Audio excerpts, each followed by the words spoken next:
PPT로 준비해놨으니까 또 성경책이 좀 미지참하신 분들은 같이 읽었으면 좋겠어요. 마가복음 15장 6절부터 15절의 말씀입니다. 저부터 한 절씩 번갈아 가면서 교독하겠습니다. 그런데 빌라도는 명절 때마다 사람들이 요구하는 죄수 하나를 놓아주곤 하였다.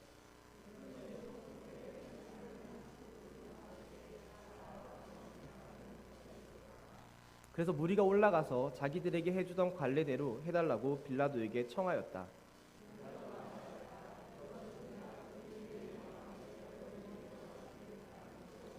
그는 대제사장들이 예수를 시기하여 넘겨주었음을 알았던 것이다.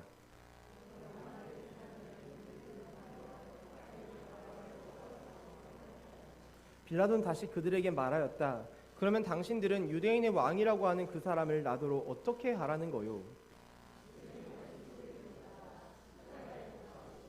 빌라도가 그들에게 말하였다. 정말 이 사람이 무슨 나쁜 일을 하였소? 그들은 더욱 크게 소리를 질렀다. 십자가에 못 박으시오. 같이 읽겠습니다. 그리하여 빌라도는 무리를 만족시켜 주려고 바라바는 놓아주고 예수는 채찍질한 다음에 십자가에 처형당하게 넘겨주었다. 아멘. 최근에 티빙에서 피라미드 게임이라는 드라마를 방영한 적이 있습니다. 보신 분들이 있을지는 모르겠는데요. 좀 신세대 친구들은 보는 것 같고 조금은 이제 9세대라고 표현하면 좀 그렇죠. 연세가 있는 분들은 좀 안 보는 드라마인 것 같아요. 근데 이 드라마는 학교 폭력이랑 관련된 좀 드라마거든요. 그 내용이 조금은 다크하고 그 드라마를 보면 굉장히 좀 좋지 못한 장면들, 어떤 아이가 어떤 아이를 때리고 뭐 굉장히 무슨 영상을 촬영하고 안 좋은 장면들이 굉장히 많이 등장을 하는 드라마입니다. 저 같은 경우는 사실 드라마나 어떤 영상 매체들을 볼 때 이런 안 좋은 사회 문제를 다룬 드라마, 영상 매체들을 보는 걸 정말 좋아하지를 않거든요. 왜냐하면 저는 좀 뭘 보면 감정이입을 굉장히 심하게 하는 타입입니다. 그러다 보니까 이런 마이너스적인 감정들이 나오는 안 좋은 매체들, 뭐 드라마뿐만이 아니라 그것이 알고 싶다 이런 거 있지 않습니까? 안 좋은 사건들을 다루는 거. 보면 항상 뒷맛이 개운하지가 않더라고요. 더 감정적으로 지치게 되어버리고요. 저는 항상 드라마뿐만이 아니라 어떤 것을 보더라도 항상 해피엔딩으로 끝나는 영상들을 주로 봅니다. 해피엔딩으로 끝나거나 아니면 뭐 서로 남주와 여주가 사랑을 나눈 그런 로맨스가 담긴 거 있잖아요. 꼭 행복해야 해요. 전 영상을 볼 때. 그런 영상 매체들만 골라서 보는 편이에요. 근데 이번에는 와이프가 이 피라미드 게임이 너무 재밌다고 자꾸만 저에게 얘기를 하고요. 계속 같이 보자고 쪼르고 귀에 딱지가 앉아가지고 어찌 보면 좀 아내를 위해서 억지로 보게 된 드라마가 이거였습니다. 그리고 또 이건 뭐 여담이긴 하지만요. 제 와이프는 일 끝나고 와서 TV를 보거든요. 근데 뭐 다들 공감하시겠지만 일 끝나고 오면 TV 볼 때 너무 졸리잖아요. 바닥에 머리만 대도 잠이 오고. 그러니까 정작 자기가 보자고 해서 봤는데 자기는 잠만 자는 거예요. 그래가지고 이 드라마를 본인은 틀어놓고 잠만 자고, 그래서 제가 다른 걸 돌리려고 하면 나 안 자니까 다른 데 틀리지 마라. 저는 그래서 뭐 이거 어쩔 수가 없는 거예요. 이거 TV를 돌릴 수도 없고 틀어는 놔야 하는데 자기는 잠을 자고 있고 쭈그려 앉아가지고 혼자서만 우두커니 마지막 화까지 저만 봤습니다. 그런 슬픈 전설이 한가 있습니다. 우리 가정에. 어쨌든 제가 간단하게만 이 드라마의 내용을 말씀드리면요. 이 드라마의 배경은 2학년 5반이라는 있는 학생들이요. 다 같이 피라미드 게임이라는 걸 해오는 그 배경이에요. 그리고 이 피라미드 게임은 매달 한 달에 한 번씩 같은 반 친구들끼리 인기 투표를 하는데요. 인기 투표를 한 순서대로 자기들끼리 등급을 매기는 겁니다. A, B, C 뭐 이렇게 쭉 맨 밑에 F 등급. 피라미드 모양처럼 제일 위에 꼭대기가 A 등급인 아이들이 된다는 거죠. 그리고 A 등급인 아이들은 굉장히 많은 혜택을 누릴 수가 있어요. 뭐 점수까지도, 내신 성적까지도 뭐 이렇게 뭔가 좋은 혜택을 받습니다. 근데 F 등급이 나온 학생은요, 반 학생들에게 공식적으로 왕따를 당하는 거예요. 피라미드 게임이라는 게 뭐냐면 공식적으로 매달 우리가 누구를 왕따시킬지를 정하는 게임이 이 피라미드 게임입니다. 그리고 이게 참 웃긴 게 뭐냐면 등급이 매겨지기 전까지는 친했던 친구들도요, 뭐 가령 D등급끼리 친하게 지낼 수 있잖아요. 근데 얘네들이 중에 어떤 아이가 하루는 F등급이 돼요. 그러면 서로 절대 아는 척을 해서는 안 된다는 겁니다. F등급인 아이와는 교제하는 게 원칙적으로 불가능합니다. 이게 그 게임의 규칙이에요. 그러니까 사실 드라마를 보시면 2학년 5반의 학생들 대부분도요, 이 게임을 하는 걸 굉장히 싫어합니다. 너무 이상한 게임이지 않습니까? 서로를 왕따시키는 게임을 누가 하고 싶겠냐는 거예요. 근데 왜 이 아이들이 게임을 중단시키지 못하냐면요, 그 반에서 딱 한 명, 그 게임을 만들어낸 학생이 너무 집안도 좋고요, 그 힘이 강하다는 것이죠. 그러니까 다른 학생들이 모두 그 한 사람의 눈치를 보느라 피라미드 게임을 없애지 못하게 된다는 겁니다. 그래서 드라마를 보시면 그 딱 한 명으로 인해서 피라미드 게임은 계속 유지가 되고요. 나머지 학생들은 전부 다 F등급인 학생이 괴롭힘을 당할 때 같이 괴롭히진 않습니다. 그걸 동참하진 않아요. 근데 정작 도와주지도 않는 그런 모습으로 이렇게 진행이 되어집니다. 그래서 이 반의 대다수의 학생들은요, F등급 학생이 괴롭힘을 당할 때 그것을 멀리서 지켜보는 방관자가 되어져 버린다는 것이죠. 그 누구도 어떤 아이도 괴롭힘을 당하는 이 학생을 위해서 나서지를 않습니다. 모두가 그저 나에게만 피해가 안 가기를 그냥 숨죽인 채 F등급인 학생이 괴롭힘을 당하는 것을 방관하고 있을 뿐이라는 것이죠. 그래서 여러분, 이 드라마가 사실 결국 전하고자 하는 내용은 뭐냐면요, 내가 왕따를 직접적으로 시키지 않더라도, 왕따를 시키는 게 나쁘다는 게 드라마의 메시지가 아닙니다. 왕따를 직접적으로 시키지 않더라도 그것을 그냥 멍하니 지켜보고 방관하는 것조차도 절대 옳은 일은 아니라는 것을 전하고 싶은 겁니다.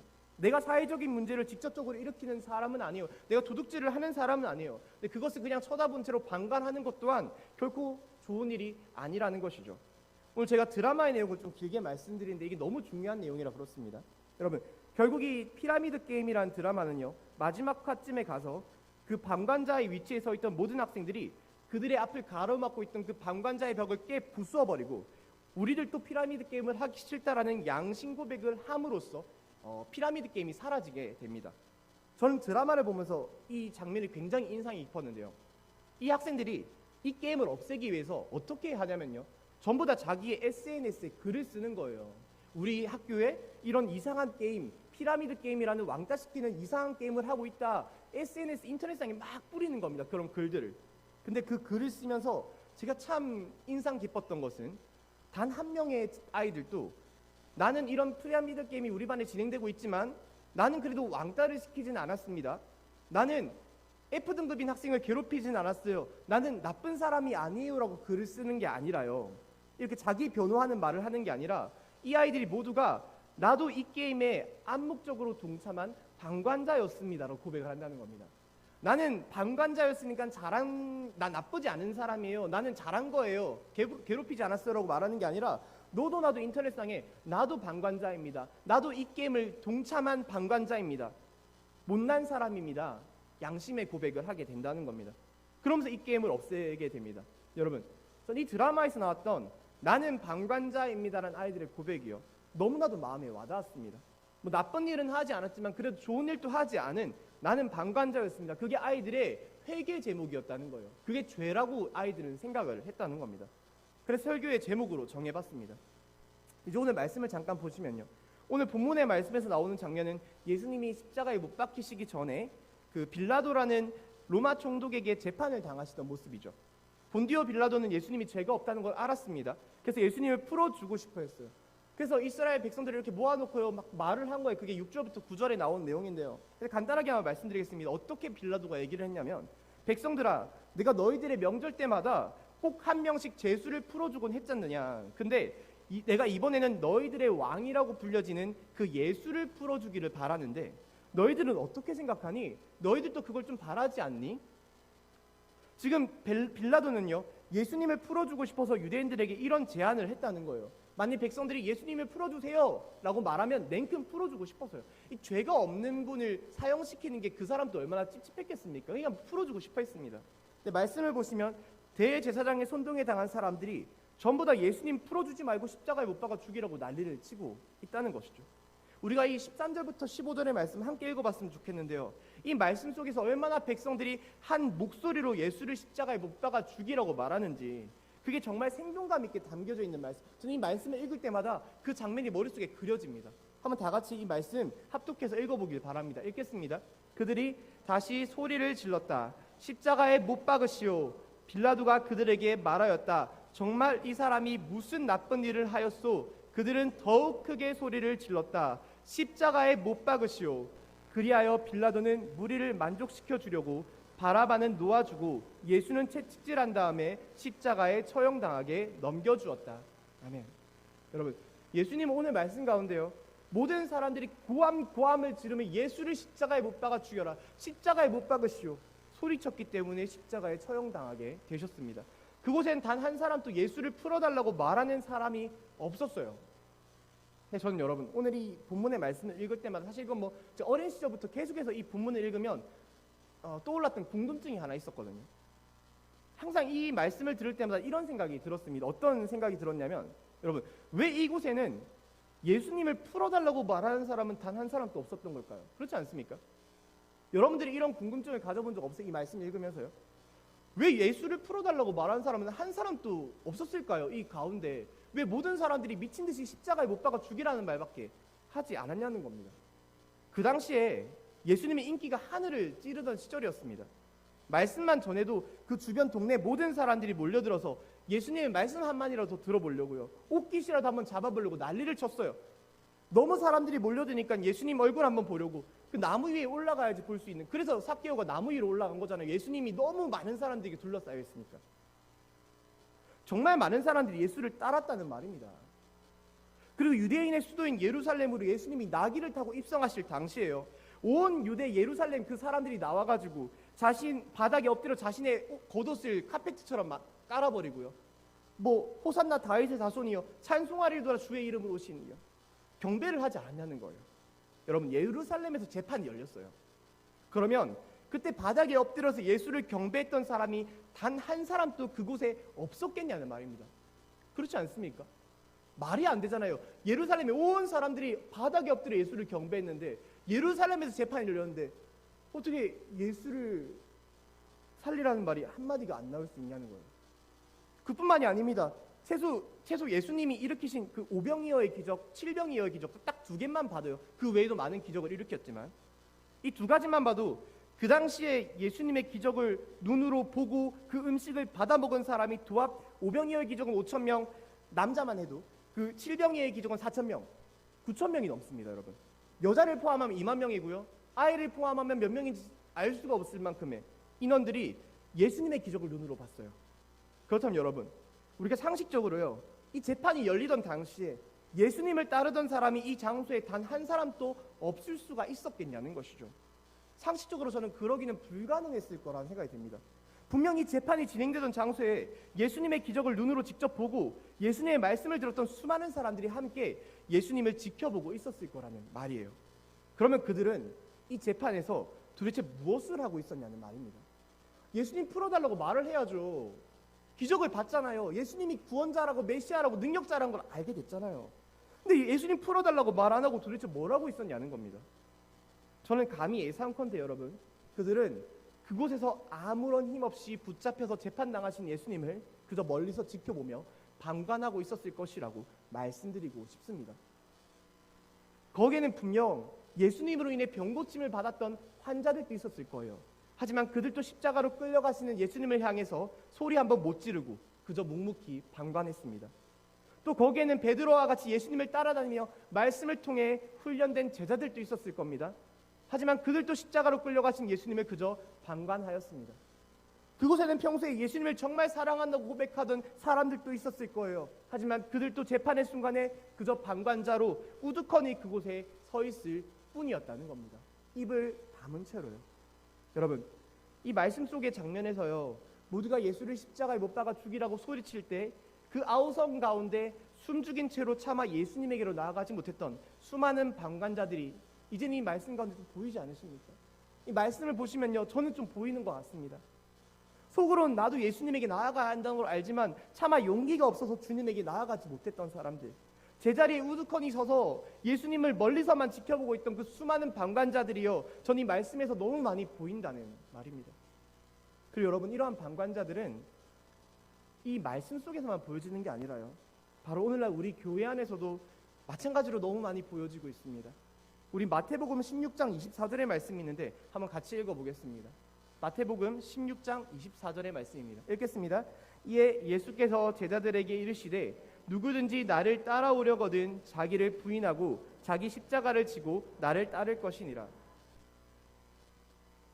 예수님께서는 누구든지 예수님을 따라오려거든 자기를 부인하고 자기 십자가를 지고 나를 따르라고 말씀해 주셨습니다.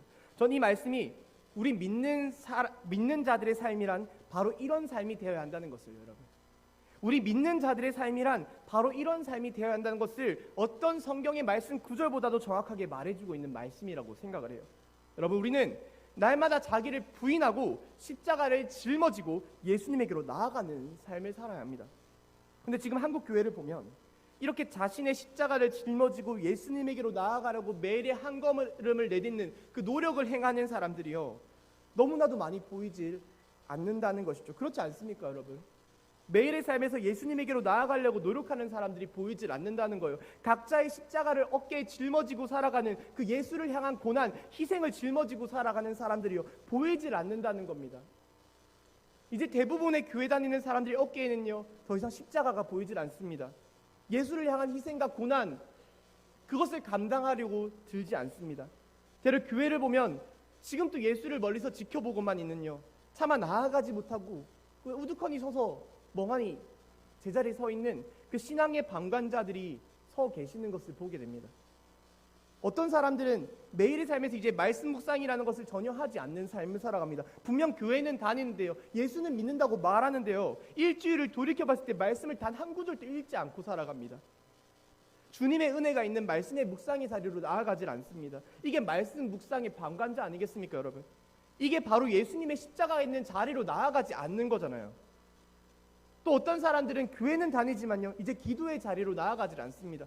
기도는 식기도 때만 하거나 아니면 식기도조차도 이제 하지 못하는 그런 분들이 교회에 정말로 넘쳐납니다. 이게 기도의 방관자로 살아가는 겁니다. 이건 교회 사역을 봐도 마찬가지입니다. 여러분, 우리 교회 안에요, 얼마나 수많은 신앙의 방관자들이 있는지 모릅니다. 산공부를 교회에서 매년 몇 번씩 개강을 합니다. 하지만 우리 교회 안에 있는 산공부의 방관자들은요, 산공부를 들을 생각 자체를 하지 못합니다. 여러분, 산공부가 있는 자리가요, 바로 예수 그리스도가 있는 자리입니다. 그렇지 않습니까, 여러분? 근데 우리는 때로는 산공부가 개설이 되건 말건 저건 나랑은 전혀 상관없는 일, 아무리 교회 소식 강구해서요, 산공부가 개설됩니다, 인원을 모집합니다, 나와는 상관이 없는 일이라는 거예요. 귀를 닫고 들을 생각조차도 하지 못하는 산공부의 방관자로 우리가 살아가고는 한다는 것이죠. 왜 우리가 산공부를 듣지 않을까요, 여러분? 첫 번째로는요, 저 산공부는 은혜가 없을 거야, 내가 너무 교만해서요, 스스로 단정짓기 때문입니다. 예수님이 우리에게 어떤 통로를 통해서 은혜를 부어주실지는 사실 우리는 전혀 알 수가 없는 거예요. 산공부를 통해서 부어주실지 어떨지는 우리는 알 수가 없습니다. 근데 우리가 너무 교만해서요, 스스로 예수님의 은혜를 제한시켜 버리는 겁니다. 저 산공부에는 은혜가 없을 거야, 저 산공부는 지루할 거야, 저 산공부는 재미가 없을 거야. 예수님은 그 자리에서 은혜를 주시려고 막 기다리고 계신데요, 그걸 내가 멋대로 단정짓고 우리는 들어버리지 않는다는 것이죠. 그리고 두 번째는 산공부를 듣기 위해서는 내가 내 시간을 희생해야 하고 주말에 쉴 수 있고 놀 수 있고 이런 체력도 희생해야 하기 때문입니다. 우리 청년들 같은 경우는 주말에 알바를 하죠. 그 알바를 시간을 조절해야 합니다. 그럼 내 돈도 희생해야 하는 거예요. 어찌 보면 그만큼 돈을 못 버니까요. 예수님이 십자가에 못 박히실 당시에요, 정말 수많은 사람들이 예수님이 우리를 구원하실 메시아임을 알고 있었지만 예수님에게로 나아가지 못했습니다. 왜 나아가지 못했냐면 이미 사형수로 낙인이 찍히신 예수님에게 나아가려면 나 또한 큰 희생을 감당해야 하기 때문이에요. 여러분, 말씀 속에서 예수님이 십자가로 끌려가실 때 그것을 그냥 지켜봤던 방관자들도요, 결국엔 희생이 두려워서 예수님에게 나아가지 못했던 겁니다. 지금 우리가 내 것을 주님에게 바치는 것이 아까워서 내 시간 희생하고 내 체력 희생하고 내 물질 희생하는 것이 아까워서 산공부는 은혜가 없을 거야 단정 지어버리고 예수님에게로 나아가지 않는 것은요, 딱 그 모습이 오늘 성경 속에 단 한 줄도 등장하지 않았던 수많은 방관자들의 모습임을 기억하시기 바랍니다. 여러분, 성경에 등장하지 않았다는 말은요, 그들이 하나님의 관심 대상이 아니었다는 말이에요. 너무 불쌍하지 않습니까? 우리가 하나님을 위해 희생하기를 아까워할 때요, 내 시간, 내 체력, 내 물질 드리는 것을 아까워할 때 하나님은 우리를 더 이상 관심 있게 바라봐주지 않으실 거라는 말입니다. 여러분, 방관자는 절대로 좋은 것이 아닙니다. 아까 드린 그 피라미드 게임에서도요, 학교 폭력을 방관했던 학생들은 스스로가 아무것도 하지 않은 죄인임을 고백하면서 스스로의 잘못을 크게 반성하였습니다. 나는 아무것도 하지 않았어라는 말은 나는 그래서 잘못이 없어라는 말이 아니라는 것이죠. 지금 이 시간 간절히 부탁드립니다. 여러분, 내가 이제껏 예수님에게로 나아가지 못했던 방관자는 아니었는가?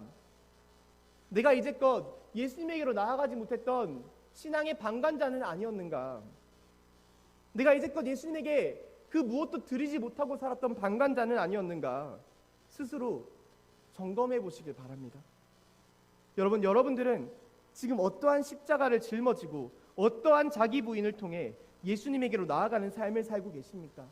여러분들의 삶에 지금 주님을 위한 희생과 헌신과 노력이 담겨져 있습니까? 아니면 그냥 교회는 다니고 예수님이 누군지도 알고 구원은 받았다고 말하지만 정작 예수님에게로 전혀 나아가지는 못하는, 그냥 우두커니 서서 주일 예배만 드리고 살아가는 한 명의 신앙적 방관자로 살아가고 계시지는 않습니까? 마태복음 25장 32절 이하의 말씀이 있는데요, 한번 이거 같이 읽어봤으면 좋겠습니다. 읽겠습니다. 그는 모든 민족을 그의 앞에 불러 모아 목자가 양과 염소를 가르듯이 그들을 갈라서 양은 그의 오른쪽에 염소는 그의 왼쪽에 세울 것이다. 그때의 임금은 왼쪽에 있는 사람들에게도 말할 것이다. 저주받은 자들아, 내게서 떠나서 악마와 그 졸개들을 가두려고 준비한 영원한 불 속으로 들어가라. 너희는 내가 줄일 때에 내게 먹을 것을 주지 않았고, 목마를 때에 마실 것을 주지 않았고, 나그네로 있을 때에 영접하지 않았고, 헐벗었을 때에 입을 것을 주지 않았고, 병들어 있을 때나 감옥에 갇혀 있을 때에 찾아주지 않았다. 이 말씀은 여러분, 최후의 심판의 때 예수님이 우리 중에 누군가는 오른편에 세워두고요, 우리 중에 누군가는 왼편에 세워둔대요. 그리고 최종 판결을 내리시는 장면을 보여주고 있습니다. 여기서 가장 무서운 사실은 예수님이 우리 중에 누군가를 왼편에 세워두고 심판하실 때요, 야 너희들은 영원한 불 속으로 들어가라 말씀하실 때요, 그 이유가 너무 두렵다는 거예요. 그 이유가 무엇이냐면 42절의 말씀 잠깐 보시면요, 너희는 내가 줄일 때에 먹을 것을 주지 않았고, 목마를 때에 마실 것을 주지 않았고, 나그네로 있을 때에 영접하지 않았고. 여러분, 이들은 줄일 때에 먹을 것을 뺏어서요 심판당하는 게 아니에요.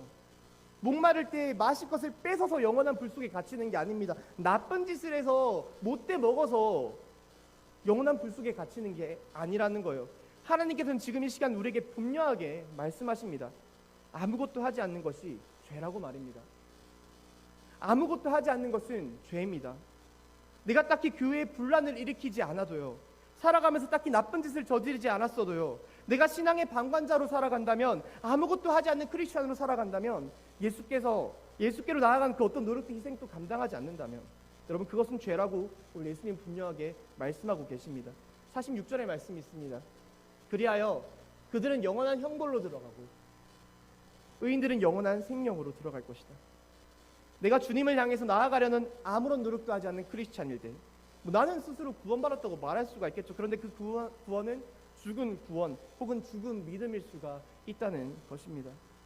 저는 이제 우리가 취하고 있던 이 방관자적인 자세와 태도, 그 방관자의 벽을 깨어 부숴버리고요, 날마다 우리가 예수님에게로 나아가는, 달려가려고 노력하는 한가족교회 성도들이 되길 바랍니다. 그런 내가 되길 바랍니다. 여러분, 제가 앞에서는 말씀과 기도, 삼공부에 대한 얘기만 간단하게 드렸습니다. 근데 그뿐만이 아니라요, 제가 이제 예전에 대예배 때 11조에 대한 말씀도 한번 전했던 적이 있습니다.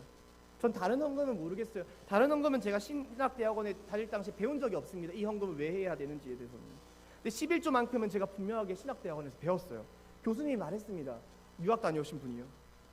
성경에서 유일하게 하나님이 맞으신 헌금이 11조라는 겁니다.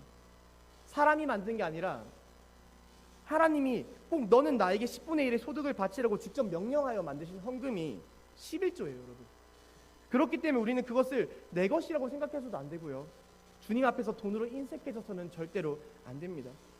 여러분, 언제까지 우리가 헌금의 방관자로 살아가야겠습니까?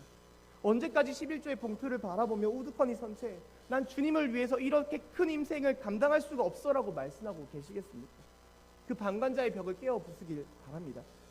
하나님이 큰 결단으로 우리가 헌금을 드릴 때 우리를 굶기시겠습니까? 여러분, 최근에 교회 사랑 헌금도 광고를 하고 있습니다. 교회 사랑 헌금, 이제 여름이 다가오니까 에어컨이 시급해서요, 저희 매번 여름철마다 다들 아시잖아요. 전 한 5년 6년 지켜보면 항상 여름 때마다 여러분들 주보가 부채가 돼가지고요, 막 부채질을 맹렬하게 하면서 설교에 집중도 못할 때가 너무 많지 않습니까? 여름 때 비 내리면 그 습해가지고 그걸 커버가 안 돼요, 우리 지금 교회 에어컨들이.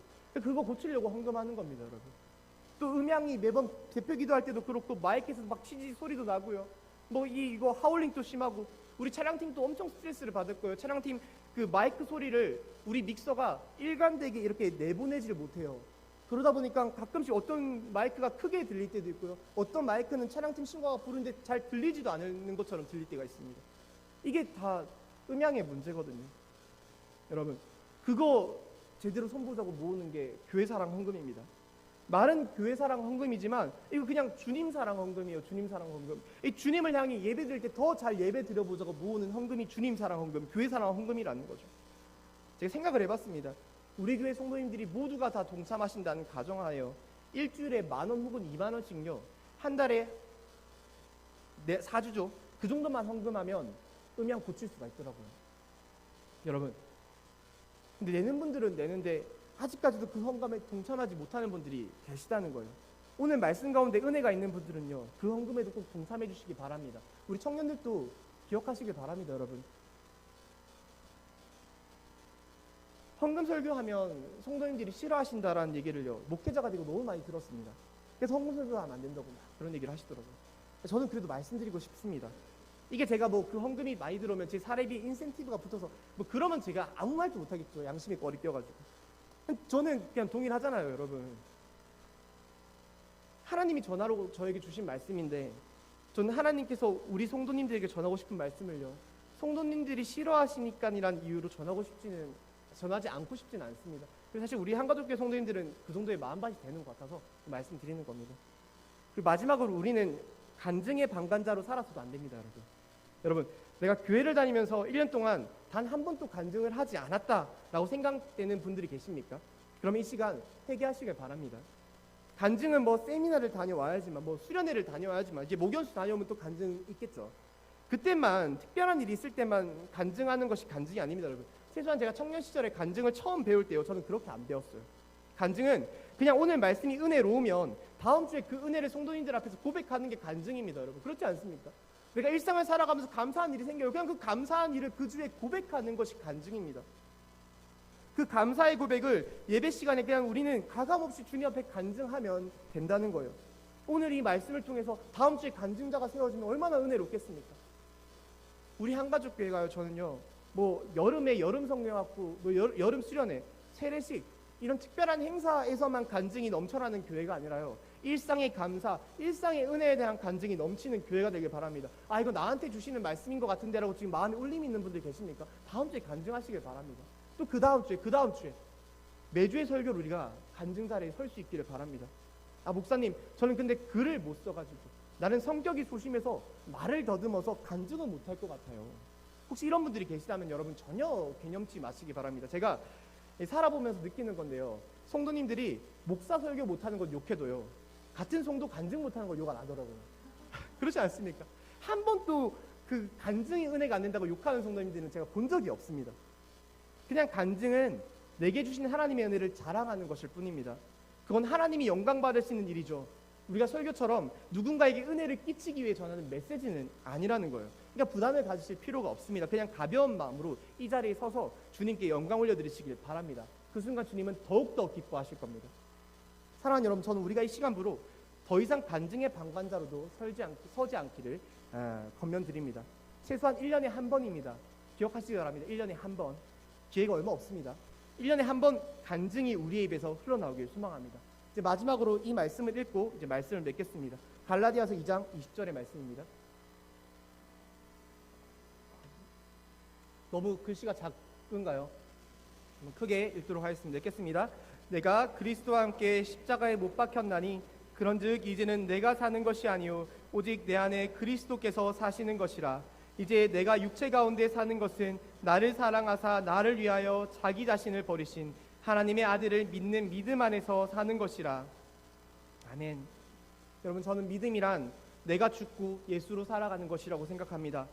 예수님이 십자가의 처형 장소로 끌려가실 때 내가 죽을까봐, 내가 두려워서 아무것도 하지 못하고 살아가는 방관자가 되는 것이 믿음이 아니라, 내가 죽더라도, 내가 예수님의 어떠한 희생을 감내하더라도 주님이 계신 십자가의 장소로 달려나가는 것, 저는 그것이 바로 믿음이라고 생각합니다. 그래서 우리의 신앙생활에는 분명한 희생이 있어야 하고 헌신과 성김과 노력이 있어야 합니다. 매일의 삶에서 내가 짊어지고 있는 십자가의 무게가 느껴져야 합니다. 아, 내가 예수를 이런 고통을 감내하는구나라는 보람이 느껴져야 합니다. 전 우리가 이제는 아무것도 하지 않는 주일 예배만 나오는 그런 신앙의 방관자적 벽을 깨어 부수어 버리길 바랍니다. 그리고 이 갈라디아서 2장의 신앙 고백을 드릴 수 있는 사람들이 되길 바랍니다. 우리 마지막으로 다시 한 번 더 이 말씀 읽으면서 말씀을 마치겠습니다. 읽겠습니다. 내가 그리스도와 함께 십자가에 못 박혔나니 그런즉 이제는 내가 사는 것이 아니요 오직 내 안에 그리스도께서 사시는 것이라. 이제 내가 육체 가운데 사는 것은 나를 사랑하사 나를 위하여 자기 자신을 버리신 하나님의 아들을 믿는 믿음 안에서 사는 것이라. 아멘. 이제 우리 함께 찬양 부르고 또 기도하는 시간 가지겠습니다. 오늘 이곳에 계신 성령님이란 찬양 너무 은혜로워서 제가 미리 좀 부탁을 드렸습니다.